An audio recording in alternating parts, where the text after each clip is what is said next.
কাৰ্যসূচীখন ভালকৈ চলাই নিয়াৰ কাৰণে এটা অভ্যৰ্থনা সমিতি গঠন কৰা হৈছে আৰু সেই সমিতিত সভাপতিত্ব দায়িত্ব অৰ্পণ কৰা হৈছে বিশ্বজিৎ দৈমাৰী ডাঙৰীয়া, প্ৰাক্তন সাংসদ। ইয়াত কাৰ্যকাৰী সভাপতি হিচাপে হৰধৰ দাস ডাঙৰীয়া দায়িত্ব দিয়া হৈছে। সম্পাদক হিচাপে জ্যোতিষ দাস আৰু নৱজিৎ পাঠক দায়িত্ব দিয়া হৈছে। যিসকলে এই অভ্যৰ্থনা সমিতিত বিভিন্ন বিষয়ববীয়া হিচাপে দায়িত্ব প্ৰদান কৰা হৈছে, মই আশা কৰিছোঁ যে তেখেতসকলে আমাৰ এই তিনিদিনীয়া কাৰ্যসূচী সফল কৰাত তেখেতসকলৰ বহুমূলীয়া সময়টো দি ভালকৈ পৰিচালনা কৰিব আৰু ইয়াৰ লগতে আমাক এই কাৰ্যসূচীটো সফল হ'বৰ কাৰণে আৰু বহুত অনুষ্ঠান প্ৰতিষ্ঠানৰ যোগদান লাগে। মই আশা কৰিছোঁ আমাৰ এই বিদ্যালয়খনৰ লগতে কচুবাৰী হাইস্কুলৰ লগতে আৰু নৱজিৎ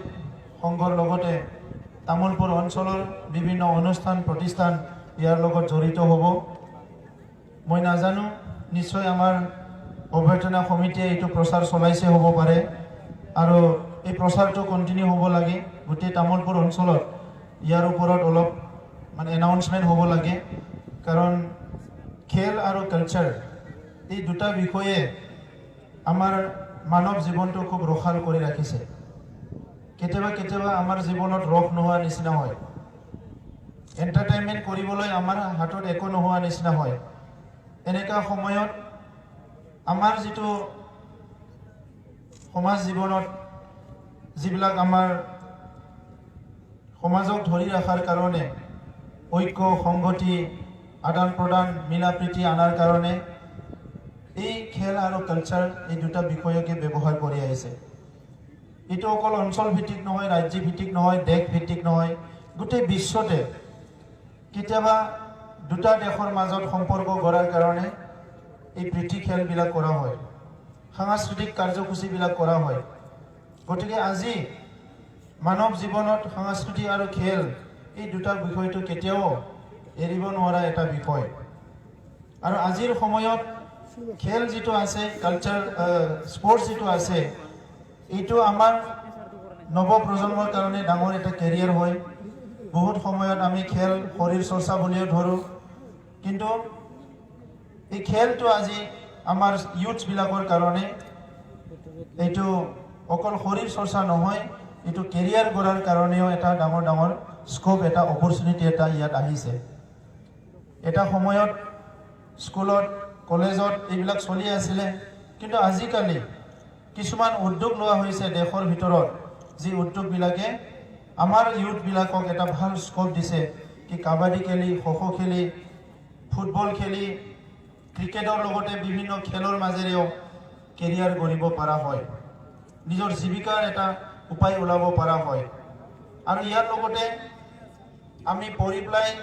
MA পাছ PhD হ'ব লাগিলে বহুত দীঘলীয়া এটা ৰাস্তা যাব লাগে। নিজৰ পৰিচিত কৰিবৰ কাৰণে, প্ৰতিষ্ঠা কৰিবৰ কাৰণে অলপ শ্বৰ্টকাট ৰাস্তাটো হ'ল education and sports and culture. কিন্তু ইয়াতো হাৰ্ড ৱৰ্কিং লাগিব, ইয়াতো ডিচিপ্লিন লাগিব। স্পৰ্টছমেনবিলাকক সদায় ডিচিপ্লিন লাগে আৰু ডিচিপ্লিন মানুহবিলাকে স্পৰ্টছত সফল হ'ব পাৰে। হাৰ্ড ৱৰ্কিং এণ্ড ডিচিপ্লিন এই দুটা স্পৰ্টছক লাগে। যি প্লেয়াৰবিলাকে ডিচিপ্লিন মেইনটেইন কৰা নাই, তেখেতসকলে সফল হৈও ফেইলাৰ হৈছে। আমি টিভিবিলাকত দেখিবলৈ পাওঁ, কেতিয়াবা ডাঙৰ ক্ৰিকেটাৰ ড্ৰাগছ খাইছে, কিবা খাইছে, এইটো ধৰা পৰিছে। এইবিলাক যিটো আছে, যিয়ে ডিচিপ্লিনত থাকিব পৰা নাই, সি ফেইল হৈ গৈছে। কিন্তু যিয়ে ডিচিপ্লিনত থাকিব পাৰিছে, ইয়াক কিন্তু বেছিদিন আৰু টাইম লগা নাই কেৰিয়াৰটো সফল হ'বৰ কাৰণে। হিমা দাস এথলেটিক্সত সফল হ'ল। মই যোৱা পৰহি গম পালোঁ কেবিনেটত DSP যিটো তেখেতৰ চাকৰি, সিটোও কেবিনেটে পাছ কৰিলে। এতিয়া হিমা দাস DSP হৈ গ'ল। তো সেইকাৰণে DSP হ'ব লাগিলে APS নহ'লে UPSC পাছ কৰিব লগা হ'লহেঁতেন, পঢ়ি পেলাই BA MA পাছ কৰি। কিন্তু খেলটো ভালকৈ কৰিলে, খেলিলে, লগে লগে DSP হৈ গ'ল। হৰভজন সিং DSP আছিলে। ক্ৰিকেটাৰবিলাকতো কোনোবা আৰ্মিৰ ব্ৰিগেডিয়াৰ দিছে, কাৰোবা মেজৰ দিছে, বহুত ভাল ভাল স্কোপ পায়। ফুটবল প্লেয়াৰবিলাকে অইল ইণ্ডিয়াত চাকৰি পাইছে, ট্ৰাফিক পুলিচত পাইছে, বহুত স্কোপ আছে স্পৰ্টছৰ আমাৰ মানুহবিলাকৰ কাৰণে। তো সেইকাৰণে আজি স্পৰ্টছটো আমি কেতিয়াও নেগলেক্ট কৰিব নালাগে আৰু সেইকাৰণে কাৰিকুলাৰ এক্টিভিটি হিচাপে আমাৰ স্কুল পৰ্যায়তে স্পৰ্টছ আৰু কালচাৰ আইটেমটো সদায় ৰখা হৈছে কিন্তু বহুত সময়ত কি হয় আমাৰ অথৰিটিবিলাকে এইটো অলপ নেগলেক্ট কৰে আৰু নেগলেক্ট কৰাৰ কাৰণে কি হয় যিখিনি স্কোপ আমাৰ ছাত্ৰ ছাত্ৰীয়ে যুৱ যুৱতীয়ে পাব লাগে ইয়াৰ পৰা বঞ্চিত হ'ব লগা হয় আমাৰ অঞ্চলবিলাকত খেল ধেমালিৰ কাৰণে যি ইনফ্ৰাষ্ট্ৰাকচাৰ লাগে এতিয়ালৈকে নাই আমি যোৱা 7 জানুৱাৰী যিটো চুক্তি হৈ গ'ল ইয়াত 3টা ডিষ্ট্ৰিক্টত সাই চেণ্টাৰ আমি দাবী কৰিছোঁ এটা সাই চেণ্টাৰ অলৰেডি কোকৰাঝাৰত আছে কিন্তু বাক্সা ওদালগুৰি আৰু চিৰাঙৰ কাৰণেও সাই চেণ্টাৰ ইতিমধ্যে গভৰ্ণমেণ্ট অফ ইণ্ডিয়া এগ্ৰি কৰিছে এইটো আমি আনিব লাগিব আমি ওদালগুৰিত এটা নেশ্যনেল ষ্টেডিয়াম দাবী কৰি আনিছোঁ এইটো নিৰ্মাণ কৰিব লাগিব নেশ্যনেল লেভেলৰ ষ্টেডিয়াম যদি আমাৰ ওদালগুৰিত হয় ইয়াত যদি এটা দুটা ইভেন্ট অলিম্পিকৰে হওক বা বিভিন্ন অনুষ্ঠান প্ৰতিষ্ঠান যিবিলাক চলে এটা দুটা ইভেন্ট বছৰত হৈ থাকিলে আমাৰ অঞ্চলৰ ল'ৰা ছোৱালী অনুপ্ৰাণিত হ'ব তামোলপুৰ অঞ্চলত এটা ষ্টেডিয়ামৰ অতিকৈ দৰকাৰ হৈ আছে মই আশা কৰিছোঁ যে আমি অতি শীঘ্ৰে ষ্টেডিয়ামৰ কাৰণে এটা ভূমি ওলাব পাৰিম আৰু এটা ভাল ষ্টেডিয়াম এটা নিৰ্মাণ কৰিব পাৰিম তো মই দীঘলীয়া ক'ব বিচৰা নাই আমাৰ যি ইয়াত 3 দিনীয়া কাৰ্যসূচীৰে জুনিয়ৰ কাবাডী খেল হ'বলৈ গৈ আছে ইয়াত এটা ডাঙৰ এটা মেছেজ ইয়াৰ পৰা যাব মই আশা কৰিছোঁ আমাৰ উদ্যোক্তাসকলে কৈছে মাৰ্চ পাষ্ট যিটো টিম আছে ইয়াত মাল্টি কালচাৰেল ইয়াত টিম ইয়াতে এৰেঞ্জ কৰিছে বিভিন্ন ভাষা ভাষী আমাৰ জাতি জনগোষ্ঠী আমাৰ মাজত আছে আৰু সেই সকলে যাতে নেগলেক্টেড ফিল নকৰে সকলোকে প্ৰায়োৰিটি দিব লাগে মই ইয়াৰ কাৰণে মই ধন্যবাদ জনাইছোঁ আৰু বিশেষকৈ এই উদ্যোগৰ কাৰণে এবাৰ হাত চাপৰি দিবলৈ মই অনুৰোধ কৰিছোঁ এই মানসিকতাটো আনিব লাগিব আমি বহুত সময়ত এই কথাবিলাক ইগনোৰ কৰাৰ কাৰণে আমাৰ জাতি জনগোষ্ঠীৰ মাজত আজি মিলা প্ৰীতি কমি গৈছে আমি সকলোকে স্কোপ দিব লাগে equal right and equal status মানুহক জীৱনত টকা পইচা কিবা কিবি বহুত লাগে বুলি ভাবে কিন্তু তাতকৈ আৰু বেছি সবচে আগত লাগে সেইটো হ'ল কি আত্মসন্মান আমাক ৰিকগনিশ্যন এটা লাগে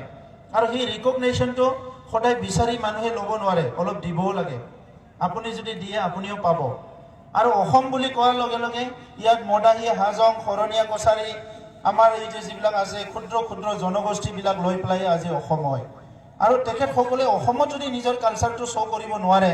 নিজৰ প্ৰতিভাটো যদি অসমতে দেখাব নোৱাৰে ক'ত দেখাব গতিকে ইয়াৰ কাৰণে ভাল স্কোপ দিব লাগে এইটো যাতে সদায় এইটো মানে মনত ৰাখে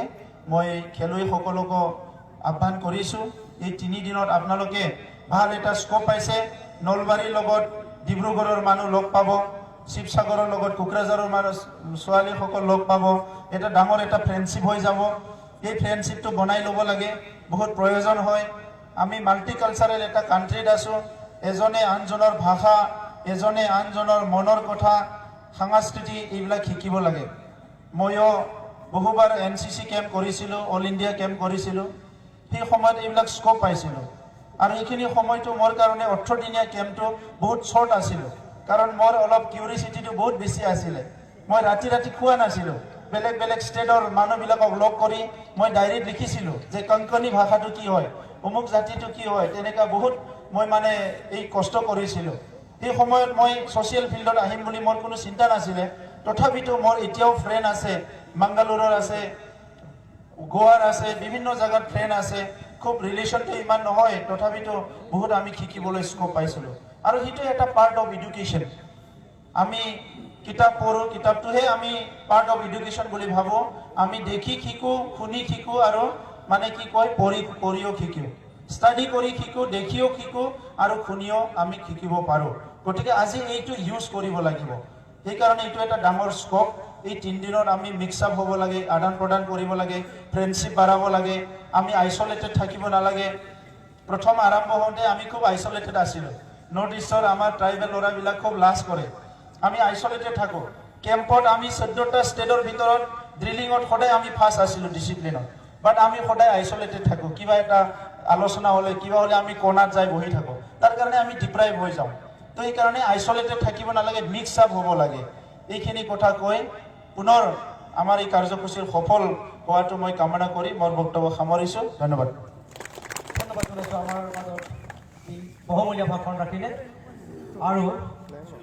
এইবাৰ আমি আৰম্ভ কৰিম নৃত্য প্ৰদৰ্শন